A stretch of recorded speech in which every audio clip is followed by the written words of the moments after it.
How to fix can't find backup file to restore WhatsApp messages.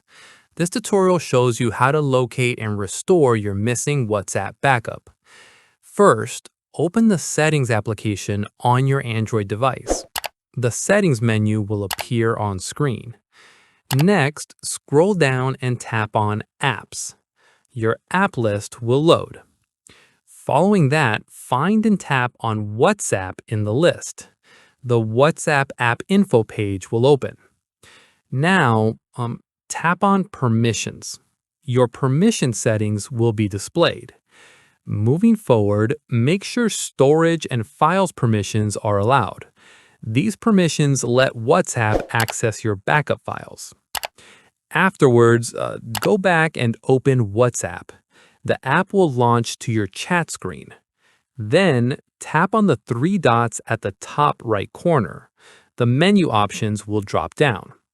Once that's done, select Settings. Your WhatsApp settings will open. Next, tap on Chats. The chat settings page will load. Afterwards, tap on Chat Backup.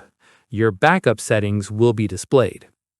Now check the Google account listed here. This should match the account you used for backups. If it's different, tap on Google account. The account selection menu will appear. Then select the correct Google account that has your backup. WhatsApp will link to that account. Alternatively, if you still can't find the backup, uninstall WhatsApp. Your device will remove the app. Once that's done, reinstall WhatsApp from the Play Store. The fresh installation will complete. Then, open WhatsApp and verify your phone number. The setup process will begin. Now, when prompted, tap on Restore. WhatsApp will search for your backup on Google Drive. Your chat history will be restored from the cloud. And that's it. If this tutorial helped you fix can't find backup file to restore WhatsApp messages, give it a like. Subscribe for more WhatsApp troubleshooting guides, and tap the bell icon for notifications. See you in the next one.